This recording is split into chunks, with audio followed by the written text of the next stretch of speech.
something. I think we're recording. I love it. Did we not record that first episode? Yeah, probably totally just forgot to miss a button. Yeah, that's the way it goes.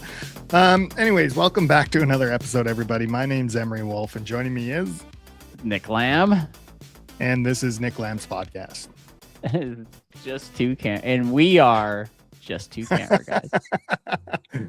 That's how I've always envisioned the intro. We used to do that. It would be like, join me as Nick Lamb, and we are just two camera guys. Well, I would have done it until now. I'm just satisfied as it being Nick Lamb's podcast. I kind of almost want to like change our name. With my partner, Emery. Yeah, just Nick Lamb's podcast. Oh, boy. Nick, we are going to finally move on. I shouldn't say finally, but finally move on from the Moose Jaw Film Festival. Let's have a bit of a more regular, just two camera guys show where we're going to lose all our audience we've just gained. Yeah, good call, Emery. All 5 people will no longer. Don't interview Lucas this episode. Let's just ramble on about camera gear. Great idea. Yeah, actually, let's ramble on about camera gear. I'm curious to see what you've got planned today. Well, you're the big news. You bought a new camera. Oh, I did. I actually did, and you're gonna hate me because I only own. Actually, so let me take a guess first. Do you know what camera I bought? I feel like I should, but I don't remember. Okay, take a guess. Was it the R6? It's an R6 Mark III. Yeah, I did remember. I did. You had it at the One Pants game there, and I was looking. Yeah, but I only own one RF lens. So before you get to the lens, why are you making the switch now, and why was it not a cinema camera? Actually, okay, yeah, that's a great question.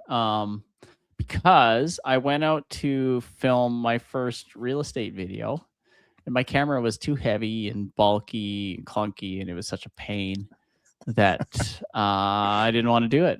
I just didn't know how to do it. I didn't want to film the videos with that big, huge, clunky cinema camera.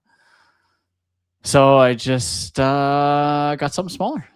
So you're coming to the dark side, the DSLRs, or mirrorless, I guess I should call it. Yeah. I've still got all my EF lenses, and I got a little adapter, so I just don't have the cash to swap it over yet, so I kind of got to do that piecemeal, I think, because it's a lot of cash to swap systems. Yeah. Do you think you're going to still keep your C200? Like, is it going to be a usable thing, or do you think you might switch everything over? Let's talk about this for a while and see what your thoughts are on it. Because if I switch over, I do have, there is a hot shoe that I've got. It's a Tascam hot shoe. So I think it's Tascam that goes in the top, and it connects with my internal audio recording on the camera, so I can plug in microphones to it and record audio that way. But it's still a pain, so I'm not sure. Part of me wants to keep my C200 and record talking head and stuff like that off of my C200, and then keep this R6 Mark III essentially a real estate only camera. Financially, would it be better to sell the 2 C200s that I have? Yeah, but really, what do you think I'm actually going to get for them? What, $1,000, $1,500 a piece at this point? Probably not. Like, what are you losing by keeping it? I lose the versatility because it's just so easy to take my C200. So I lose. Actually, let's go through this. What I lose if I get rid of the C200 is I lose battery life. So suddenly I am operating on realistically 60-minute batteries on the R6 Mark III, 40 to 60-minute batteries. Doesn't sound that bad. What are you when you get used to like 3 or 4 hour batteries? What are you all sorts of stuff. Yeah. Stuff, Emery. Shooting stuff. All the things. What else do you shoot? Yeah, you shoot the things. Well, no. So if I'm going out and I'm doing a day worth of talking head interviews, so let's say for the Merit, right? I'm going to 10 different businesses in a day, and I'm filming 10 different talking head videos. It's so easy to just chuck in one battery, and it's going to last me all day. I don't have to worry about the connection between the hot shoe and my camera. It's all just there. There's only one piece of gear to worry about. It's just the camera. Just record on it.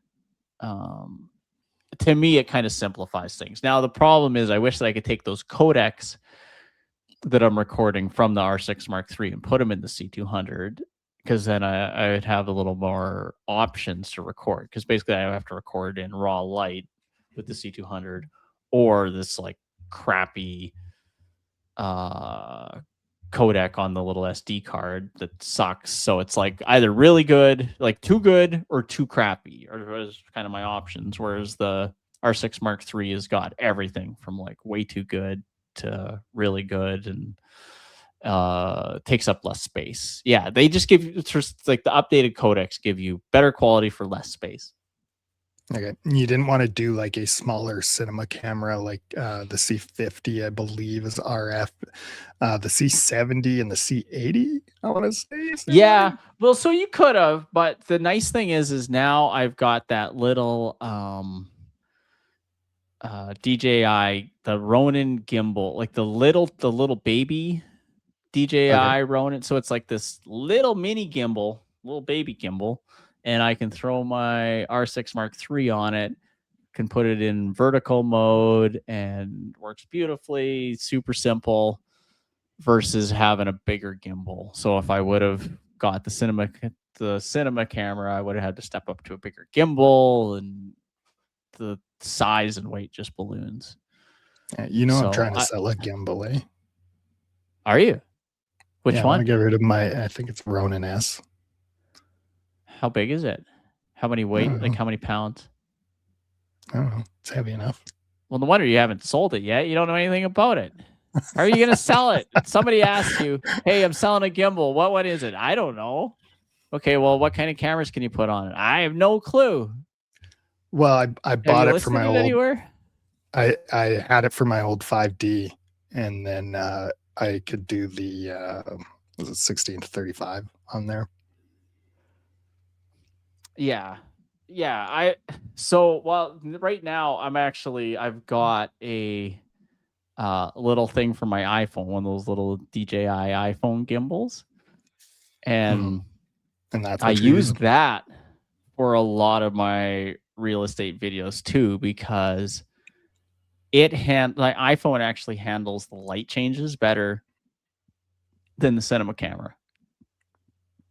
So if you're going room to room all in one, like just one big, like zooming all over the house, iPhone works better. But if you're making a beautiful cinematic video, then obviously you can't really beat the R6 Mark III. And I went lower megapixels, because it seemed to suit what I was doing more, switching between video and photos. If I was just going photos, I'm blanking on the name. What one would I have went with, Emery? Probably the R5. Yeah, the R5. But I went with the R6 because I just seem to like its ability to switch a little bit simpler. Not that you can't with the R5, but yeah, honestly, I honestly think that camera's probably overkill for what you guys need. Oh yeah.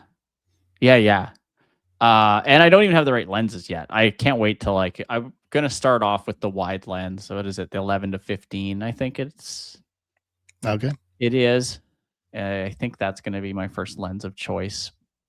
Or I guess I could just get, if they had just a wide prime, that might work too. Yeah. Sorry, before we talk about lenses, I want to go back to another question I asked you about what are you going to lose? Your C200, like it's paid for. Yeah. Did it pay for itself? As the kids say? Yeah. Yeah, easy. So then what are you losing by keeping it? Nothing. No. Well, I'm losing a couple thousand because I'd maybe be able to get a couple thousand, but I don't think it's worth the money gained to sell it, because it's still a beautiful camera. It works great. I'm going to still use it for all of my interviews. I know the camera inside out. Can you use an R6 for the interviews? Probably, but if you like the other one better, just do it and use it. They're going to blend beautifully together. Yeah. Yeah. And then I can keep, so I still got to get a few different, I'm actually going to get, so on the gimbal, it's like this little square kind of mount. It's probably the size of a AirPods case. And it's what the camera clips into instead of like a regular plate on the bottom. Yeah. So I'm actually, and so my biggest pain point right now is switching between my regular tripod plate for the bottom on the camera and that little clip for the gimbal. So I need to get some kind of setup, some kind of plate that I can get that'll go on the bottom of the camera. Maybe it's like some kind of case, but I want to be able to get the bottom to fit horizontal into my tripod. And then when I go vertical, it's that clip is always there and it can clip on. So yeah, there's some accessories I would need to build with this camera, but yeah, time and money. Lenses. So you want to go ultra wide fast. I'm assuming that's just because of the real estate thing. Yeah, but it doesn't have to be fast, but I do need fast for the video. So yeah, it does have to be fast. But so like, I've been shooting everything at like f8. Yeah. Well, because you want more depth. Yeah. Like, so I guess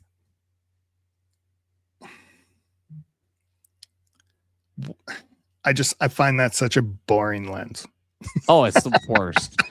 That is the worst. So like, if you've ever wanted to be the least artistic, interesting guy in the room, just shoot a bunch of real estate videos. My goodness. It's now I'm not the best at it. So it's kind of humbling in that regards, because I'm not like outstanding in my field at it yet, which is kind of wild when I wrap my head around it, because I feel like I've shot forever and filmed forever and all of that. So there's a bit of a learning curve there of figuring out how to do this fast and efficiently. And like, you were actually making fun of me for my editing, because you were like, you got to get faster at it. You got to get faster at it. So yeah, way of figuring out a way to spend less time doing it, get a better job with it, and yeah, still be happy with the results. So yeah, but I also know that you're the guy that's going to just waste all your time on that and not actually sell a house. Yeah, that you're right. That's the other problem too, is like, yeah, how much time do you spend on the photos and the videos and all of that, especially the ones that I'm not in. If I'm in it, great. But if I'm not in it, then that's a problem. I shouldn't be spending too much time on it. The mix of, so you're talking about using are you actually using the camera phone, or is it the phone that's built in, or the camera that's built into the gimbal, like an Osmo? I'm using my camera phone, like my actual iPhone. Okay. So I guess here's my other question for you then, and why I find like a super wide boring.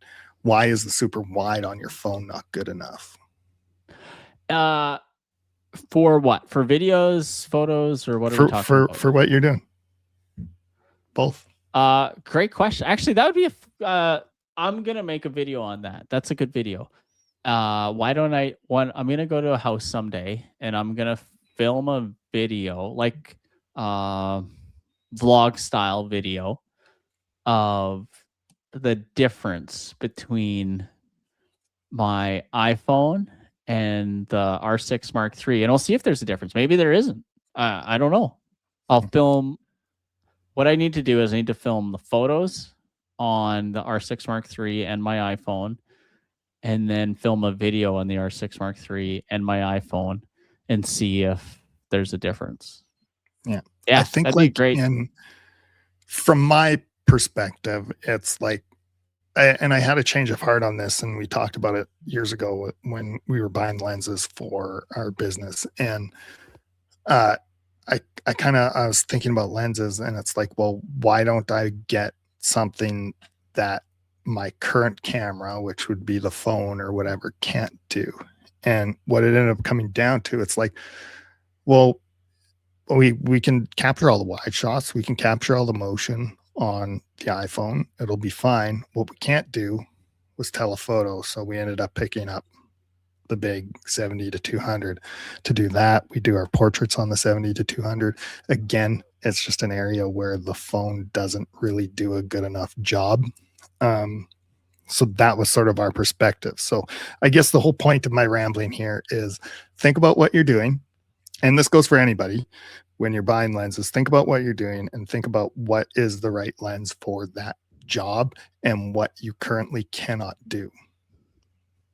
Yeah, that's interesting. So the first thing that comes to mind for me is window pulls, right? So when you're taking a real estate one, this is the most boring conversation I've ever had in my life. You're welcome. glad to be here for it.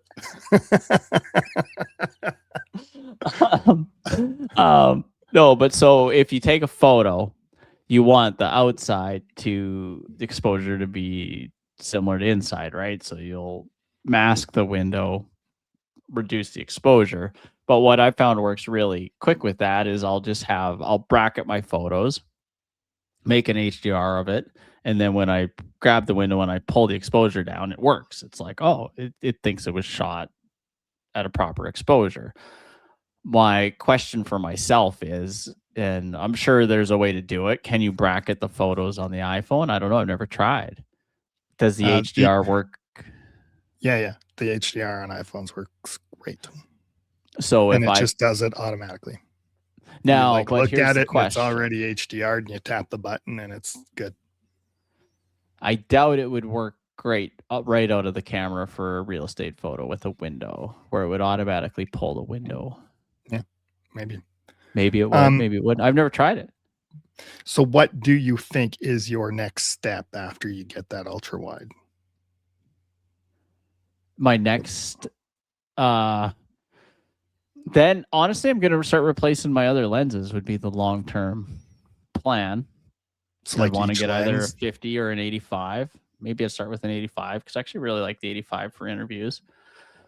And then, then it's the ultimate question. Then do you go 70-200, or do I just go with like a 200 prime or a 100? You know, what lens do I get? What is it? What's the prime? What is it? 235, something like that, I think. For portraits? No, beyond that. So say I got the wide lens and then I'm sitting at 85, then do I go 70-200? Probably I would go with the 70-200 zoom. Yeah. That same lens. I mean, there's a 135 prime. Is that? Yeah, 135 would be nice. I've had my 100 macro, but I'd probably just keep it and use it for the situation because I don't think that's worth upgrading. So you'd stay prime and not go zoom. Well, okay, let me think this through. What lenses do I use the most? I use my 85 the most, my 50 the most, and my 16-35. Those are the three lenses that I use the most. And then let's go through what other lenses I have in my kit right now. I've got my 100, which is 100 macro, and I've got my 1-400, and I've also got the stock 24-105 lens. So of the ones that I would replace, I would literally just replace that wide lens. And now I'd want to do some research on what the sharpest one is for real estate. Maybe it's a 12, maybe it's a 14, maybe it's the 11-15 zoom. I'm not sure. And then I'd probably want to get an 85 RF. So yeah, I'm really probably going to only get 2 RF lenses now that I'm talking it through. 3 at the most if I added the 70-200, and the rest I'll just keep with the adapter. Yeah. So when again, I kind of consider myself a landscape photographer. When I made my switch to RF, I ran for years with a Rokinon 24 mil. I still have that lens. I still love it. I will never get rid of it. It will come out for astrophotography when I have to do it. I should actually just bring it out more often anyways. But after that, I got the 70 to 200. What can't I do? Well, I've got wide covered. It's good enough. Yeah. This I can't. And then after that, I bought the 15 to 35. Since then, I've gone through a plethora of lenses. And I'm slowly kind of trying to learn. I'm learning the hard way here, Nick, buying lenses, using them and making decisions rather than trying to make those decisions beforehand. I'm going to just bring this in. Oops. Why can't I? So the 15 to 35, did you, because I'm sure that I saw they had an 11 to 15. Was that just too wide? Was that too kind of goofy wide? Again, for real estate stuff, I think that's what they are using. I am curious actually what that lens is. But again, they want it wide. I would think, don't quote me on this, but I'm thinking to show off the entire room. It's also a bit of a faster lens, so when rooms are darker, it can just handle that. I mean, you can always just extend the time you expose for, but that also takes time. It does. You're absolutely right. Like, yeah, your ISO. Sometimes it's such a thing because it's like if you crank up your ISO, you're faster if you're in a dark room. But then you have to spend the time noise reducing, and noise reduction, if you're doing it now with the AI, which is amazing, it takes like 30 seconds to a minute per photo. So you don't want to do that too often if you can help it. Yeah, I was actually going to talk about it later too. But a lot of these RF lenses and the newer lenses, it's not just Canon. They're actually getting supplemented in their profiles. So they're getting affected digitally after, and it's not all the lens. How do you feel about that? What do you mean? I mean, they're getting heavily corrected for like distortion. So I believe this one, whenever I find it, that's like the 11 to 15 or whatever it is one of the ones that's like they corrected. I own the RF 16 millimeter, just that like little pancake one, the cheap one. Yeah. And that one, they digitally correct everything before you even pull it into your camera or before you pull it onto your computer, right? And when you're like looking through it, it's like a digitally corrected image. Interesting. Oh boy. I'm for it. Yeah, why not? They're telling us we're going to get a lot more of it. It's not going away. Now, is that because there's a physical limitation to the glass, or is that just because it's cheaper to do it that way? I think it's probably a combination of the two things, right? It's a physical limitation because they want to be cheaper. Okay, yeah, because it's your little pancake lens. Like, obviously, they could do it if they added a 3 or 4 pound lens, right? But my understanding is it's done in like L series lenses as well. Oh, interesting. Okay, it's a 10 to 20 RF 10 to 20 f4. That's the one. Was I calling it the 11 to 15 and it's the 10 to 20? I don't know. Either way, we didn't have it, but that's what it is. The RF 10 to 20. We really should have researched this ahead of time. That would have helped. But yeah, I don't hate the idea of it fixing it, because so let me put it this way. When I'm doing my photos, I always put that lens correction click on in Lightroom. Do you do that? Not all the time. It depends on the image. Okay, so when wouldn't you do a profile correction? Because I found it really cleans up the corners and makes it look way less distorted. I typically will not. Interesting. Okay. So I guess we're at a different point there. Because see how it fixes that distortion? Yeah, but when you click it on? No one knows. Like, would you have known that was distorted before and after I Oh, clicked that's so much better now. it? Yeah. Yeah. Trash. Really good. So Um, what I'm just jumping in this because I just searched it here, Nick. But what the 10 to 20 is doing is it's automatically doing this distortion correction, vignetting removal. There's some trade-offs where it can be like stretching some of the corners. That's why you'll get like some other weird distortions happening in the corners of the images you get on these things. Yeah. So what you see isn't necessarily what you get. yeah. Oh, that's interesting. Yeah. Oh.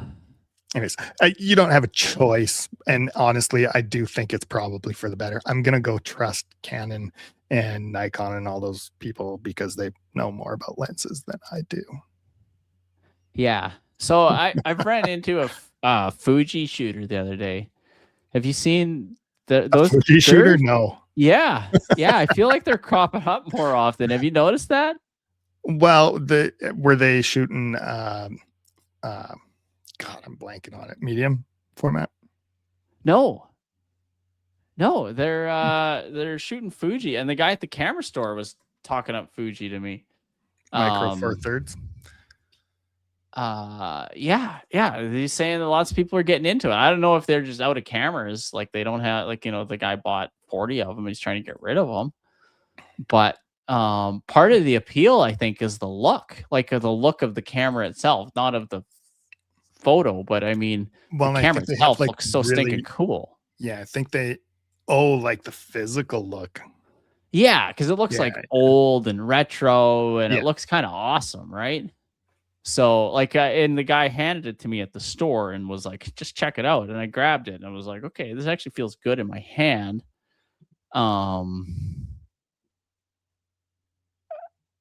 Maybe I'm just too loyal to Canon, like, because I didn't even really want to take his word for it. I didn't even really want to try it, but I was like, "Yeah, it feels cool." I just couldn't imagine myself shooting with Fuji. So yeah, I'm probably just a snob. I think that's more reflects on me than the camera. And no, I mean, I've talked about doing Fuji for medium format, right?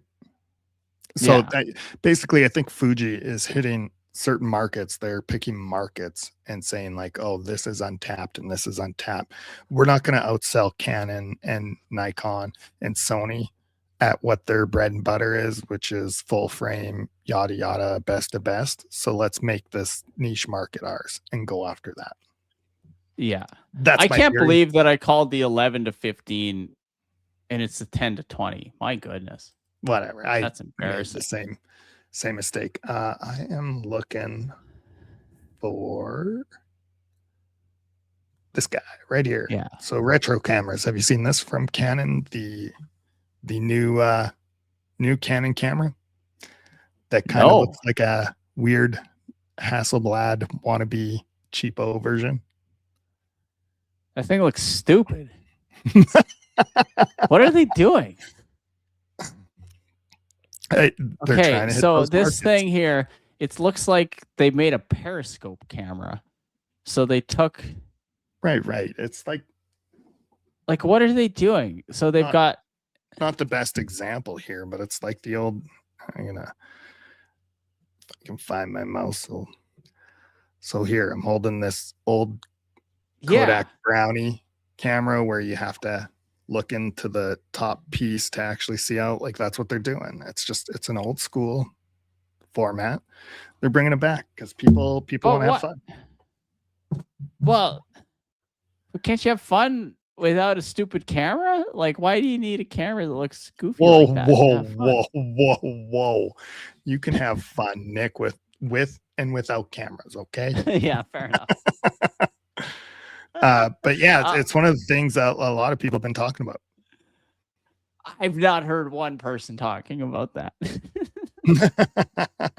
We'll see how it goes too. Like, I mean, this is pretty preliminary as to what it will be, how it'll work. But these are the photos that came out of it.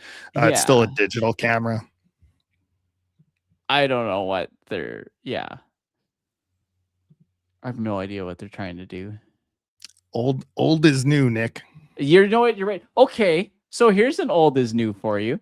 I was at the camera shop. I've been spending a lot of time at the camera shop in Moose Jaw.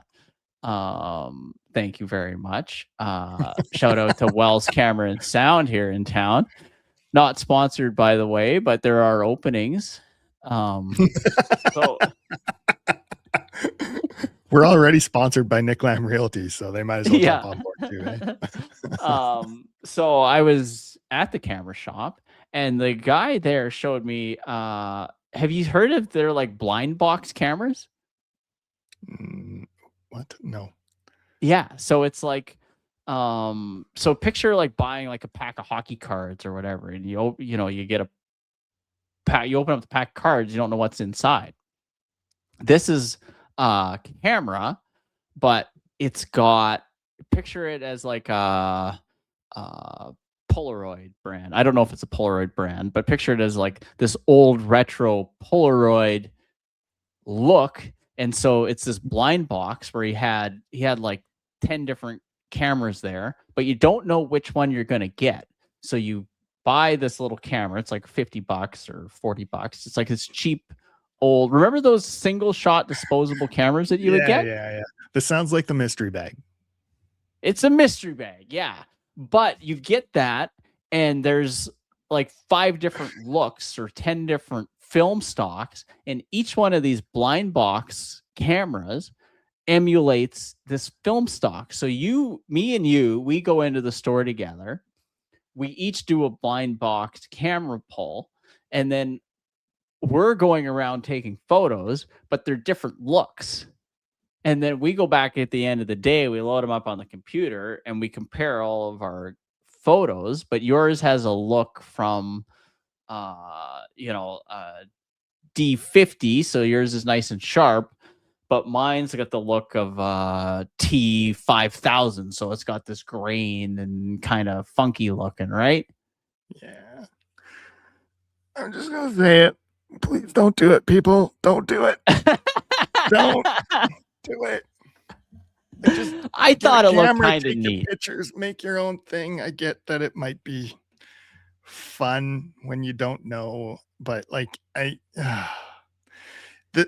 so it's like the talk we had with Rammer. It's like, do you know what, Rammer? You should totally do a mystery tractor giveaway at South Country, and you don't know what you get. Maybe you're getting a toy tractor, maybe you're getting $1 million combine. You don't know, but it's gonna cost you $500. Chip in, boys. Like it's ridiculous. I'll tell you why I think this is a good idea.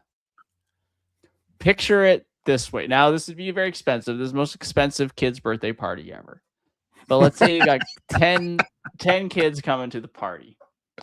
What better way to introduce kids into retro film than they all get this random camera, and they're taking pictures at the party, and then they get to show their friends on the little screen, like, oh, check out what my camera looks like. It's a stupid idea. Now that I'm saying it out loud, just get a Polaroid, right? If you want to get a Polaroid.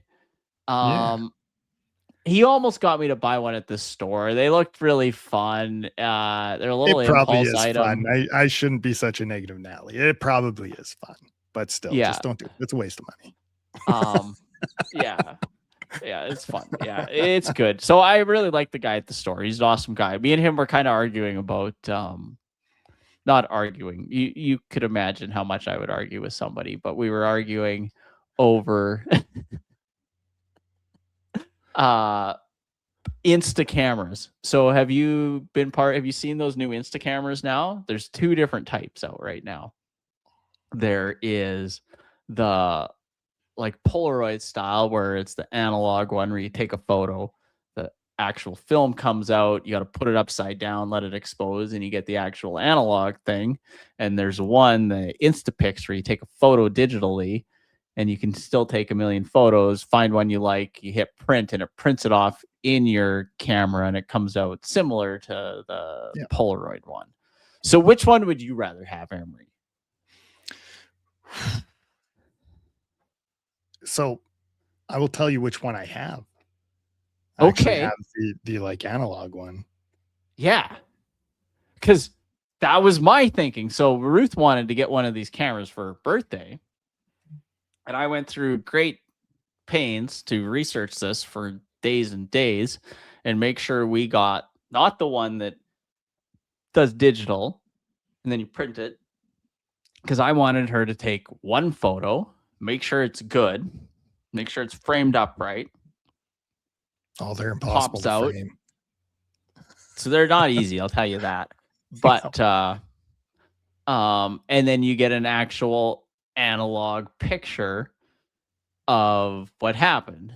Because I didn't like the idea of it just being a digital camera with the printer. For some reason that just was a non-starter with me. Do you know what it was for me? Was it actually goes back to like the mystery bag? Just don't do it. But at the time when I bought mine, these printing ones were coming about, but they were like $200, $250, $300 to buy. Yeah.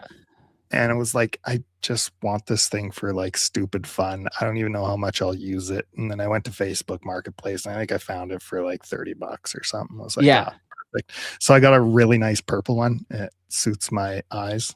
It's pretty. Yeah. Like well, of course, you would look fantastic in purple, Emery. I'm so glad you picked purple. But yeah, that's the one I got because it's just like, I don't know, it just didn't make sense to me to spend more money for something that's ultimately a toy. But the Polaroid one was fun. Like, I actually, now that I'm thinking about it, I'd love to bring it to a Pats game where the whole crew is planning on being there, where there's no subs, it's just the regular team, and get a photo of all of us on the Polaroid. I think that'd be awesome. Yeah. Nick, I've brought up some holiday photos here for you because kind of want to keep talking about this lens thing. You made a comment about you would look at the lenses you use the most. Have you ever actually like counted it, looked into it? Like done the data on which ones I use the most? Yeah, I like know real data, for not just arbitrary. This is what I feel. Yeah. Well, yeah, let me do two conflicting statements here. I know for a fact that I feel like I use my 85 mil the most over the years. That's been my go-to lens for all my interviews, and that's the one that I use. So, and then my B-roll, I will use it for some of the tight shots, but I use that 16 to 35 so much. And the stupid part about that is I need to get a sharper lens. Like that's the lens that I really want to upgrade. And I'll tell you what one I don't want to upgrade to. I don't want to upgrade to the 11 to 15 that does not exist. I do want to get a lens that does exist, which would be either the 15 to 35 or the 10 to 20. So yeah, that'll be the lens that I do want to upgrade to. Yeah. I need to make a formal apology for next episode that gets like that apology music that comes in. Meh. We're just two guys. Yeah. True. So we went on this trip to Ireland. So these are some of the photos from it. You can see that it is a very hazy day, cloudy day. But looking at some of these things, like even this one here, we're at 127%. Like that still looks good to me in there. I'm sure I can affect that and work within the means on that photo. But I actually went through, I think Lightroom has a spot where it'll actually tell you what you use for a lens when you're uploading photos, or tell you could pick like how many, and it'll just tell you like, oh, you use this lens this amount of time. Anyways, I went through and manually counted. So in this trip, I took with me the cheapo 16 millimeter, the cheapo 50 millimeter, the cheapo 35, which is on this camera, and then this bad boy, which is a 1:400. Again, yeah, that's the vacation. That's like vacation dad special. Yeah, that lens, the cheap version. Anyways, so those 4 lenses, took them out, and here's my numbers, how they broke down. So I took a total of just over 1,200 photos. Okay. 91 or 7% of them were on the 16 millimeter, the cheap 16. Oh, I would have guessed more. 775 or 64% was done on the 35, which is on here. Oh. 39. That's the higher quality lens, right? Like that's an L series? Nope. It's still a cheapo lens. And then 39 or 3% was done on the 50 mil. And then, do you have any L series? Am I going to keep going around the horn and you don't own an L series? No, lens? Well, I showed that one before, my 7200. But for travel, I don't necessarily want to take those. Oh, you didn't bring that lens. Okay, yeah. Yeah, right. Like that lens, when you lift the 1-400 compared to this, it's half the weight of the 70-200. Okay, yeah. And then that 100 to 400 I used for 25% of the shots. So basically, is that 35? Yeah, 35 and the 100 to 400 was all I used. Now, you mentioned talking about using your 85 for like everything. I feel like that was sort of like my default setting too, was like, I'm just going to use the 35 for everything because it's going to be the lens I like. What shocked me was how little I used the 50. Everyone talks about how great the Nifty 50 is, and I've always hated them. But you know what? You know why I'm looking through this and I don't see one single picture of Angela in here. All I see is hillsides, rocks, whatever. Like if you were taking pictures of people, you'd have that 50 on there, right? Yeah, she's gonna. Oh man, the 35's got macro. Ooh. Oh, that's nice. Yeah, that is very cool. Yeah, right. Like I'm to the point too now. So I think I told you too. I bought a new lens. So when we got back, Angela actually said too, like, yeah, it was kind of annoying how often you had to change lenses, right? Because most of the time I'm like, here, hold this. Oh yeah. So that was hold on. I got to take a picture of a snail. Yeah. I know we got somewhere to go, but give me 10 minutes because I've got to take a macro shot of a snail. So what I ended up going out, I bought the 24 to 105. And I think this is going to be my travel lens now. So it'll handle all my wides, all my everything. And I think I'm going to keep the 100 to 400. And I think I'm going to keep the 35 because I use it for this and probably take that, but that might be my kit. What's the f-stop on that 24 to 105? It's just f4, right? They do make an f2.8, but it's a much larger lens, much heavier lens. Yeah. So, what's this? So now what's this photo taken on? This photo, it's got nice grass in the foreground. You can see 35 kind of rocky cliffs in the background. You can see some water. Try to find some stuff from the 400 here. Okay. There's not much. Now let me ask you one question about this. So this photo's unedited. It's just in raw. Might be one of my favorite ones from the trip. Yeah. Now, how much dehazing do you put it? Are you going to put into this? Because this photo's got some fog. They got some haze. This one, honestly, I don't even know if I would change much from this. Just keep it as is. Yeah, because anything I would do, I feel like would almost ruin it, right? Like the point is to be rainy, hazy in the background, so you can just see the cliffs of Moher just in the background. If I feel like if I added saturation, that's not the right effect either. Like, well, maybe a little saturation's okay. But yeah, like it's not a whole pile that I would actually change. Yeah. Because this is how it is. I just wish that guy's head wasn't reflecting on the table. That would have been nice. Oh, I like the reflection head. Yeah, there you go. I honestly thought that was part of the photo. That adds to your lower third there. I don't know. I thought it was cool. Yeah, this one I kind of worked on a bit. So this is the 1 to 400. It is shot at 400 mils. So it's also like when you hit 400, what does it get? Does it tell me my f8? So just some rocks on the hillside. I don't think this is like a real great photo, but with like a little bit of editing. But again, just zooming in and actually looking at that detail, like I don't know why I need a sharper lens. Yeah, you don't. Yeah, it's so good. So crazy. We've reached peak camera. Yeah, right. Like, and that lens too is like, I feel like you buy it for like, it's under $1,000. Yeah. I wanted to find, I was looking at these before. I had some shots that were,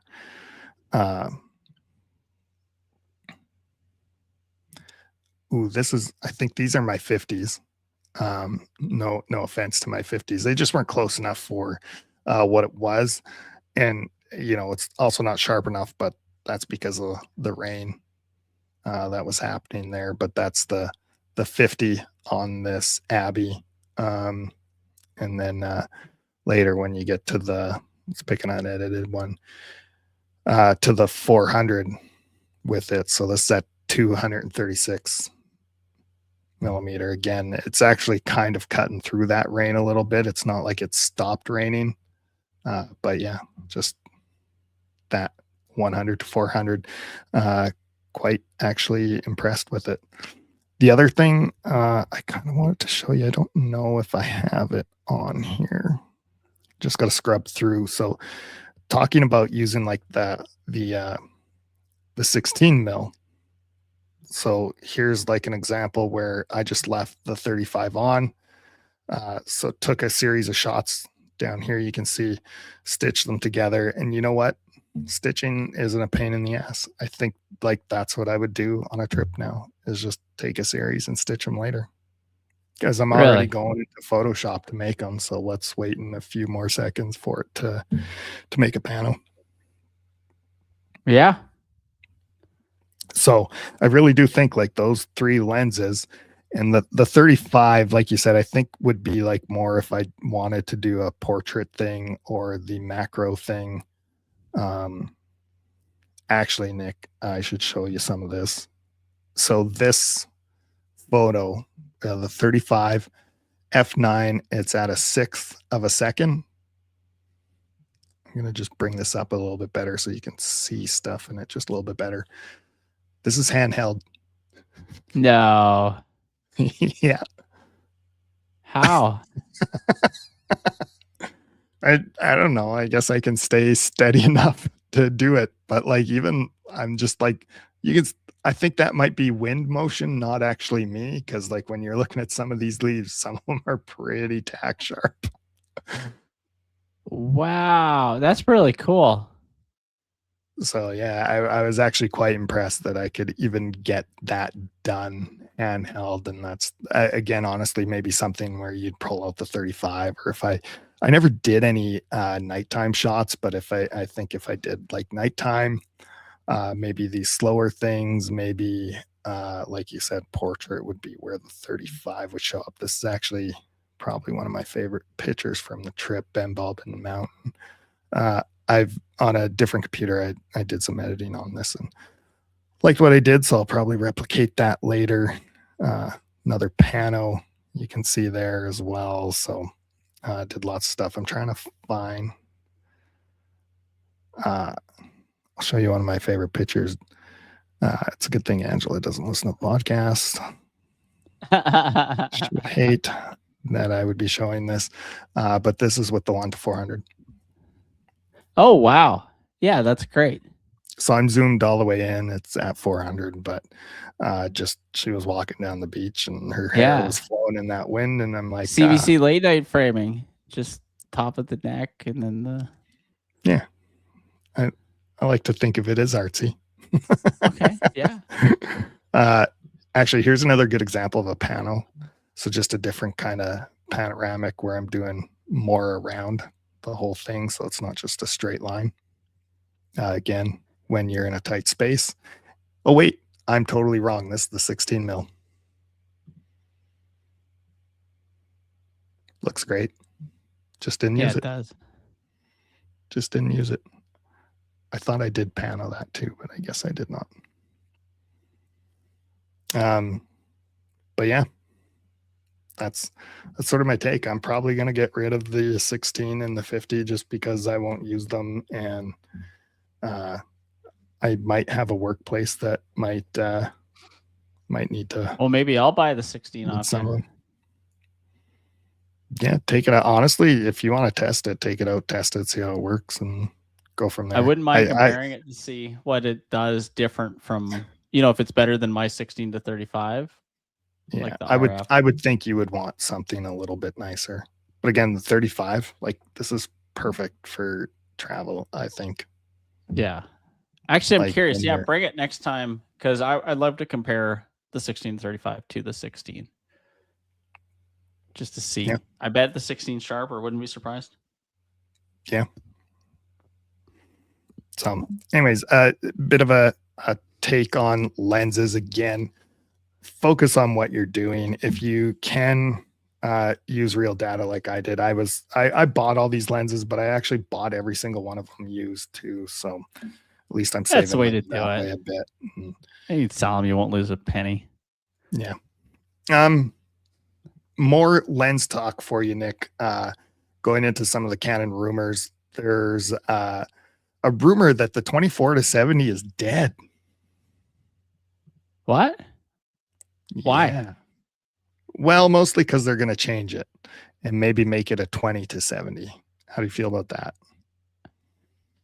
Well, why can't we make it a 16-70? Why not a 15-70 or 14 to like? To me, yeah, a little bit better, but I'd love to get the 16. How about this? If you could change the 24 to 105, what would you change it to? 16 to 105. I would take a 16 to 85 over that. Really?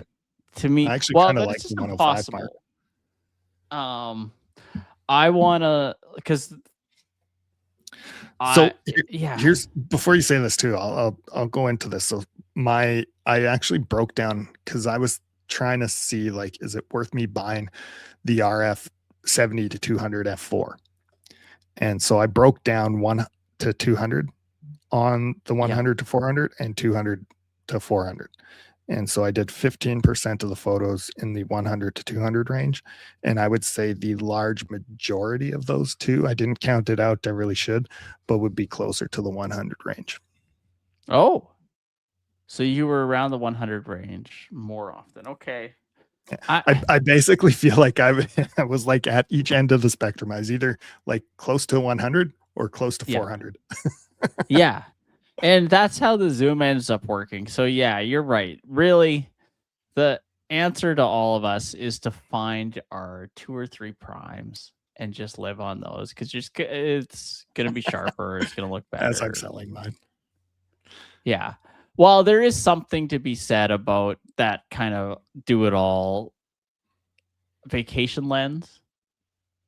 I had one of my favorite lenses. I loved it. It just wasn't sharp enough, but it was like I'm making up the numbers because that's what I've been doing this episode, but it was like 16 to 300 or something. Like it was one of those goofy ones, or 15 to 300. Yeah. You know which one I'm talking about. And it was great. Like you could do everything with it, but it just wasn't sharp enough. Was the biggest problem. Yeah. I feel like I'm not going to have, like, I don't think my 35, 50, or 16 are going to be any more or less sharp than what the 24 to 105 is. I'm going to lose a little bit of light, but that's about it. But I'll exchange the lens less. The 24 to 105 will probably be on my camera for 90% of the shots. Yeah. Well, if you're living at 35 mil for most of your stuff, you could dial that in, and then you still got a little bit of zoom. So yeah, that doesn't bug me as long as it's sharp enough. Interesting though too that you changed to go wider instead of longer.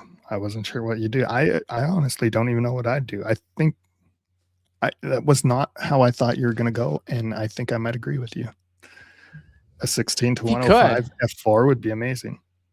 I'd take a 16 to 85. I don't even need it to get to 100. Honestly, even if it was like 20 to 105 would be good, or a weird number like 18, right? Because sometimes 18, I think I could maybe live with. 20, I don't know. I like to be able to just show off a room, or really wide. I like getting to 16. That's a nice. You could stitch. You can always stitch. You can't stitch in video though. No, I guess that's true. It's a good point. Well, you can pan.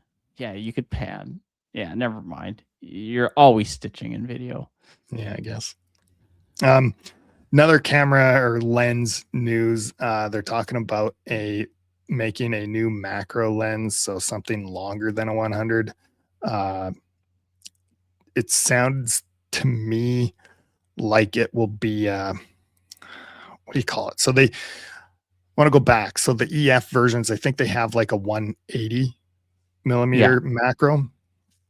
So they're not too sure if it's going to be something like that, or if it will be I forget the term for it, where it like just boosts your magnifications. So where you'd get like a 5 times magnifications. They used to have one, but it was like a 45 millimeter thing, I think.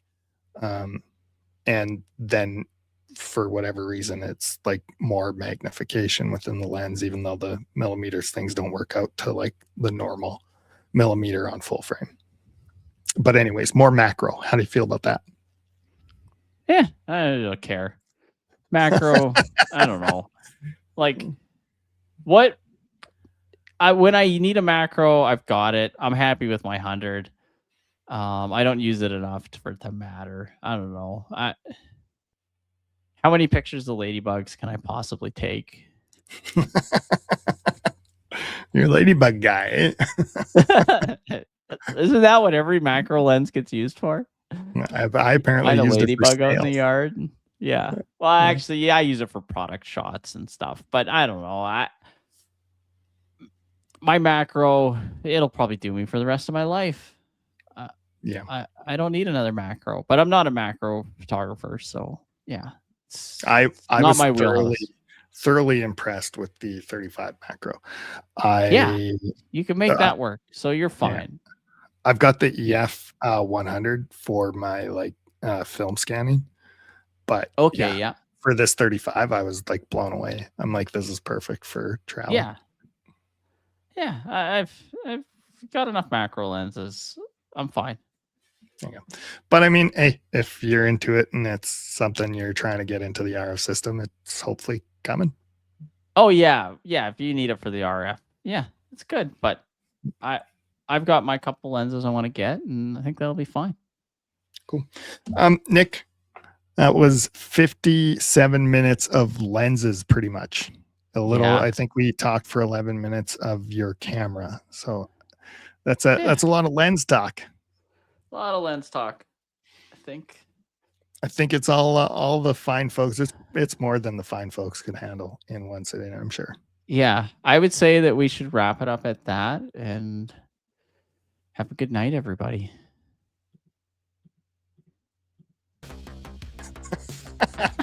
Did it twice. Just butchered it. I couldn't click as fast as you were talking. Yeah, 2 classic episodes. We'll get back to more film stuff later on, but I think it's going to be a nice little mix going forward. Thank you for joining us, everybody, for another episode of Just Two Camera Guys. Peace. Have a good night.